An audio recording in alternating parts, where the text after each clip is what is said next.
ബിനു ജനിച്ചു വളർന്ന സ്ഥലം. ഇവരൊക്കെ ആരാന്ന് ഓർമ്മയുണ്ടോ? ആരാ? അച്ഛനും അമ്മയും. ആ അപ്പം ഓർമ്മ വരുന്നുണ്ട്. കണ്ട് പരിചയതാ. ആണോ? അച്ഛൻ്റെ പേരെന്താ? ദാസ്. ലക്ഷ്മി അമ്മ. ബിനുവിൻ്റെ ഫാമിലി മെമ്പേഴ്സൊക്കെ ഇവിടെ? അച്ഛനും അമ്മയും പുറത്തുണ്ട് സർ. ആണോ? അവരെ നോക്കി. Okay sir. എന്നാൽ പിന്നെ നിങ്ങൾ കണ്ടിന്യൂ ചെയ്യും. എവിടെ? ഇവിടെ ഉണ്ടായിരുന്നു സാർ. ആ ഒന്ന് അങ്ങോട്ടും ഇങ്ങോട്ടും മാറിയിട്ടുണ്ടോ? ആ എടോ ഒന്ന് ടോയ്ലറ്റിൽ പോയിട്ട്. Okay sir. ആഹാ അവർ ഈ ടോയ്ലറ്റിലുണ്ട്. സോറി കേട്ടോ, ജെൻസിൻ്റെ ആണെന്ന് വിചാരിച്ചു. ജെൻസ് ആണല്ലോ. അല്ല, അത് ഒരു എമർജൻസിക്ക് കയറിയതാ. ആ സാരമില്ല. ദാസാർ ഇവിടെ ഇവിടെ എല്ലാവരും ഫാമിലി ആയിട്ട് ഇവിടെ. ദാസാറേ ഇവിടെ വേണ്ട വേണ്ട, സമയം എടുത്തോ, തിരക്കില്ല. അല്ല കഴിഞ്ഞെങ്കിൽ ഇറങ്ങിക്കോ, ഞാൻ പറഞ്ഞു എനിക്കൊന്നും വേണ്ട. ഇയാളും ഉണ്ടായിരുന്നു. Good morning. ഇതെന്താ? മൂത്രമൊഴിക്കാൻ വാഷ് ബേസിനിലോ? ഫ്ലഷ് വർക്ക് ചെയ്യുന്നില്ലായിരുന്നു. ഓ ഈ സാധനം ഇവിടെ ഇരിപ്പുള്ള ഇവനെന്തിനാ വാഷ് ബേസിന്? ഇതാരാണെന്ന് ഓർമ്മയുണ്ടോ? ഓർമ്മയില്ല. തന്റെ ചെറുപ്പകാല. ആ റൈറ്റിൽ നിൽക്കുന്ന ബിനു, ഇപ്പുറം നിൽക്കുന്ന ചേട്ടൻ. യഥാർത്ഥത്തിൽ ബിനുവിന് എന്താ സംഭവിച്ചതെന്ന് നമുക്കറിയണ്ടേ? വേണ്ടേ? വേണം വേണം വേണം. തീർച്ചയായിട്ടും വേണം അല്ലേ? ആ പക്ഷേ സാർ നമ്മൾ ഇവിടുന്ന് സംസാരിക്കണ്ടല്ലോ, പുറത്തുനിന്ന് സംസാരിക്കാം. അല്ല നിങ്ങൾ സമയമെടുത്തു, ഞാൻ ഇറങ്ങിയേക്കാം. ബിനുവിന് എന്ത് പ്രോഗ്രസ് ഉണ്ടെങ്കിലും അതോടനെ എന്നെ അറിയിക്കണം. മനസ്സിലായോ? ശരി എന്നാ നിങ്ങൾ കണ്ടിന്യൂ ചെയ്തു പടോ.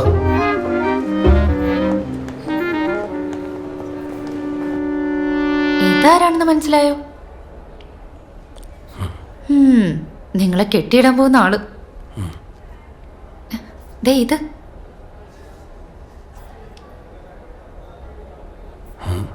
മനസ്സിലായില്ല. നിങ്ങൾക്കൊരാളെ പോലും ഓർത്തെടുക്കാൻ പറ്റണില്ലേ?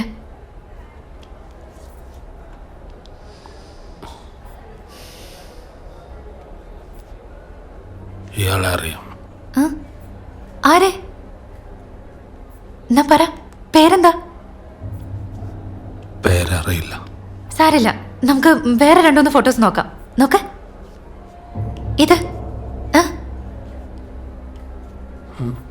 കുഴപ്പമില്ല കുഴപ്പമില്ല, എന്തായാലും അത്ര മനസ്സിലായില്ലേ? അപ്പൊ അത് ചെയ്യ്. വാ വാ വാ, ഒരു സന്തോഷ വാർത്തയുണ്ട്. ദേ ബിനു ഇയാളെ തിരിച്ചറിഞ്ഞു. അടിപൊളി. ഇയാളറിയോ നോക്കി? ഒന്ന് രണ്ട് തവണ ഇവൻ്റെ കൂടെ കണ്ടിട്ടുണ്ട്.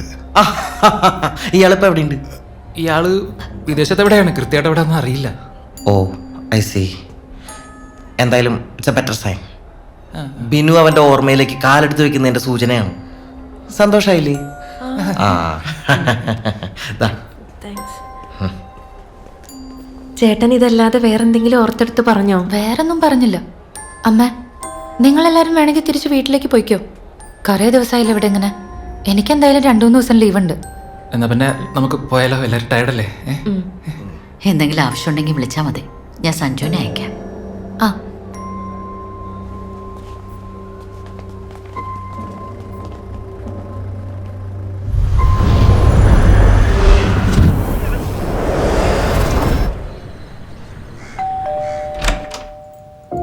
ആ ഡോക്ടറോ? വരൂ. Good morning. ഞാനൊന്ന് ഹോസ്പിറ്റലിൽ വരെ പോയിട്ട് വരാം. ശരി. രൂപേഷ് ഡോക്ടർ വിളിച്ചിരുന്നു. ബിനുവിന് ആരെയോ ഓർമ്മ വന്നു എന്ന് പറഞ്ഞല്ലോ. അതൊരു പോസിറ്റീവ് സൈനാണ്. സമാധാനമായല്ലോ.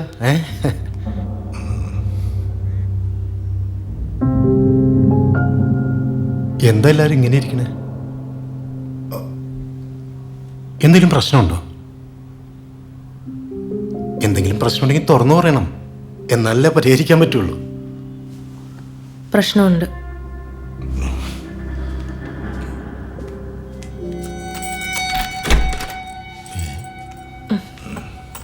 ഡോക്ടർ ഒരു മിനിറ്റ് ഒന്ന് വരുമോ?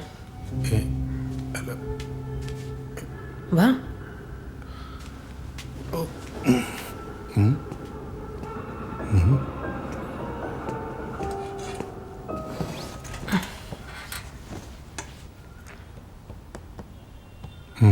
ബിനുചേട്ടനെ ശരിക്കും ഡോക്ടർക്ക് അറിയോ?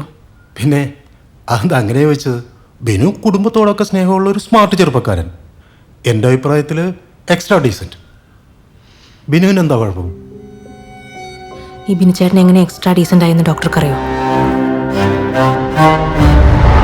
ലക്ഷ്മി, നീ ഇവളടുത്ത് പറഞ്ഞോ? മോളെ, ചെങ്ങോട്ടുകാവിലെ സ്ഥലം നിന്റെ പേരിൽ എഴുതിയിരിക്കുക. അവിടെ നീ നല്ലൊരു വീട് വെക്കണം. ഞാൻ നോക്കിയിട്ട് ഫ്ലാറ്റാ സൗകര്യം. നിങ്ങൾ രണ്ടുപേരുടെയെങ്കിലും അത്യാവശ്യം പൈസ ഇല്ലേ? സിറ്റിയിലൊരു ഫ്ലാറ്റ് വാങ്ങിക്കും. അതാകുമ്പോൾ ആ ലൈഫും കൂടെ എൻജോയ് ചെയ്യാമല്ലോ. അതൊക്കെ നീ കല്യാണം കഴിഞ്ഞ് നീ നിന്റെ കെട്ടിയും കൂടെ അങ്ങ് വാങ്ങിച്ചാൽ മതി. എത്രയും പെട്ടെന്ന് വേണം കല്യാണം. ഞങ്ങൾ ആലോചിക്കുന്നുണ്ട്. അതെ, നമ്മൾ റിട്ടയർഡ് സർവേയുടെ എൻ്റെ പൊന്നച്ഛ, അച്ഛനെ പോലുള്ള ഉദ്യോഗസ്ഥരെയും പ്രൊഫഷണൽസിനെ ഒന്നും എൻ്റെ തലയിൽ വെച്ച് കെട്ടാൻ നോക്കല്ലേ. എനിക്ക് ആവശ്യത്തിനുള്ള പൈസ ഞാൻ സമ്പാദിക്കുന്നുണ്ട്. പിന്നെ എന്നെ ഇഷ്ടപ്പെടുന്ന, എന്നെ മനസ്സിലാക്കുന്ന ഏതെങ്കിലും ഒരു കോന്തനായ മതി. അല്ല വിൻചേട്ടാ? ആ ബെസ്റ്റ്. വേലയെങ്കിലും ഇല്ലാത്ത ഇവനെയാണ് നീ സപ്പോർട്ട് വിളിക്കുന്നത്. എന്തായാലും നീ കെട്ടാൻ പോണ ഒരുത്തിന് ജോലി വേണം. ഇതൊന്നും ഇല്ലാത്തതുകൊണ്ട് ഇവനൊരു ആലോചന പോലും വരാത്തത്. ഇനിയും വരുന്നവരത് എന്ത് പറയാ? നല്ല രീതിയിൽ ചിക്കൻ ചൂടെന്ന് പറയാനാ. ഉപദേശം ചോദിക്കാൻ പറ്റിയ ആള്. ഹലോ, ഇതെന്താ പലഹാരമൊക്കെയായിട്ട്? നാളെ സിസ്റ്റർ US പോകുന്നു. ഓ, സിസ്റ്റർ മാരേജ് ഒക്കെ ശരിയായോ? ഇല്ല, നോക്കിക്കൊണ്ടിരിക്കുന്നു. ആ, എന്തേ? ഒന്നുമില്ല. നിങ്ങളെ സിസ്റ്ററെ കിട്ടുന്ന ഒറ്റ കാരണം കൊണ്ട് തന്നെ US പറക്കല്ലേ. പിന്നെ നിങ്ങളുടെ സ്വത്തിന്റെ പകുതി. എന്തു സ്വത്താണ്?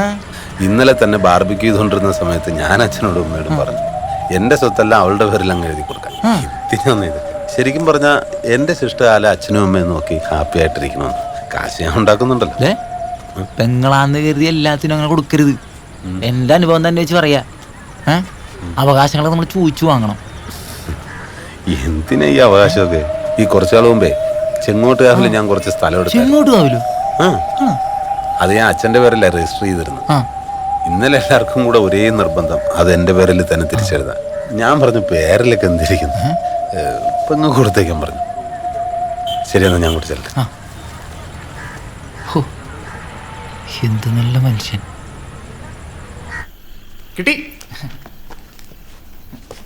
കിട്ടിയാടോ? അതെല്ലാം വെയിറ്റ് നോക്കി വെച്ചോ.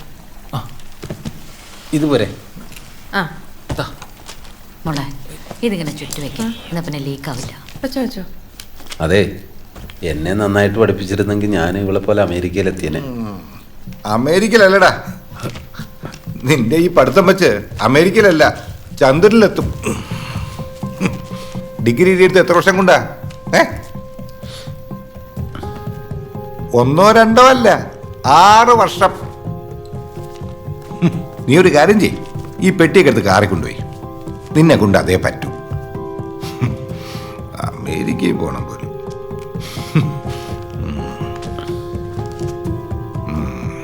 മോളെ, അതൊക്കെ എടുത്ത് മറക്കാതെ ആത്തുപോയി. അച്ഛൻ ഇത് എന്താച്ചാ? അവനൊരു തമാശ പറഞ്ഞല്ലേ. നിങ്ങൾ എന്തിനാ അതേ കയറി പിടിച്ചേ? നിങ്ങൾക്ക് എപ്പോഴും ഉള്ളതാ സിറ്റുവേഷൻ നോക്കാതെ ഒരു പെരുമാറ്റം. ഓ, അമ്മ പറഞ്ഞ ശരിയല്ലേ? പാവം ചേട്ടൻ.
ഹലോ, സമയമായി ഇറങ്ങണ്ടേ? ഇതുവരെ വിട്ടില്ലേ ബിനുവേട്ടാ? അച്ഛൻ്റെ സ്വഭാവം അറിയില്ലേ ബിനുവേട്ടന്? വാ. ഞാൻ വരുന്നില്ല.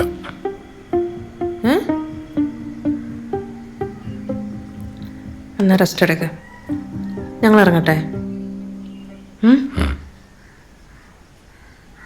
എത്തിയിട്ട് വിളിക്കാം കേട്ടോ.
ശരിക്കും ചേട്ടനെ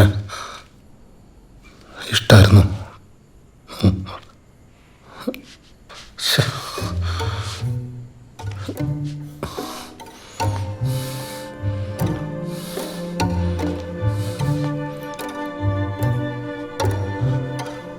ആ സമയത്ത് നിങ്ങൾക്ക് എങ്ങനെ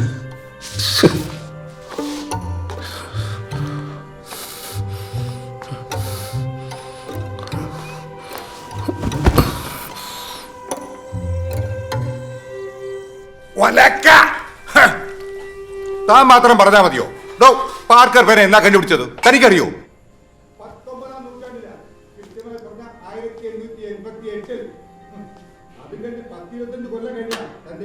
കമ്പനി ഉണ്ടായിരുന്നു, അതും കഴിഞ്ഞിട്ട് അവർ പേരെ കണ്ടുപിടിച്ചത് അറിയോ?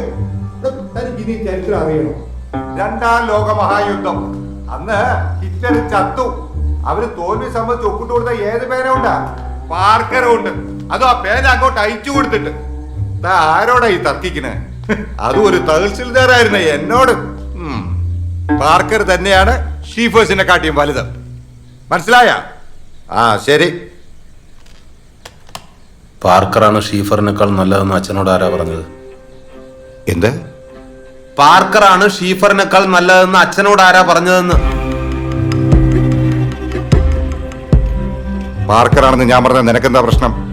ഷീഫറാണെന്ന് പറഞ്ഞാൽ അച്ഛനെന്താ പ്രശ്നം? അങ്ങനെ പാർക്കറും ഷീഫറും തമ്മിൽ ലോകത്തെവിടെയെങ്കിലും വല്ല മത്സരം നടന്നിട്ടുണ്ടോ? അതിൽ പാർക്കർ വിജയിച്ചിട്ടുണ്ടോ? പിന്നെ എന്തിന്റെ അടിസ്ഥാനത്തിലാണ് അച്ഛൻ ഈ പറയുന്നതെന്ന്? ഞാൻ നിന്നെ പോലെ അടിസ്ഥാനമില്ലാതെ സംസാരിക്കുന്ന ഒരാളല്ല. തഹസിൽദാരായിരുന്നടാ, മനസ്സിലായ? അല്ലാതെ നിന്നെ പോലെ ഒന്നിനും കൊള്ളാത്ത ഒരുത്തനല്ല. ഒന്നിനും കൊള്ളാത്തവൻ ഞാൻ? അത് കൊള്ളാം.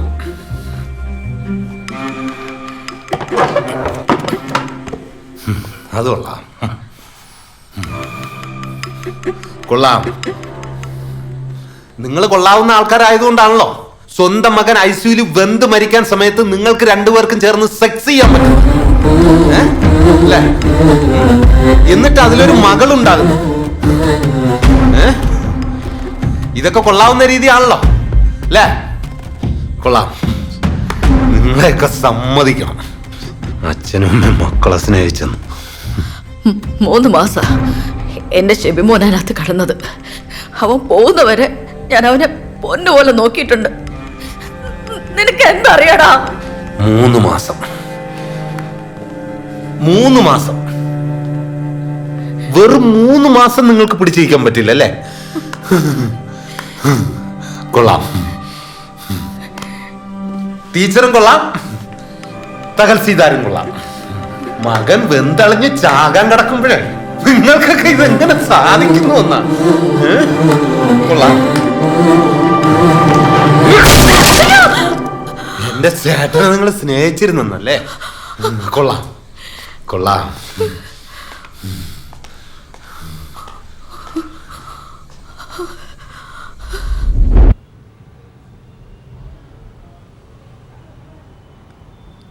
എന്നാലും അതെങ്ങനെ സാധിച്ചു? അന്നവന് നല്ല പവറായിരുന്നില്ലേ? ഒറ്റയടിക്ക് കസാര തന്നെ പിന്നെ ആയിപ്പോയി. അതല്ല ഞാൻ ചോദിച്ചത്. സ്വന്തം മകൻ ആശുപത്രി കിടക്കുമ്പോൾ നിങ്ങളെ കൊണ്ട് അതെങ്ങനെ സാധിച്ചു?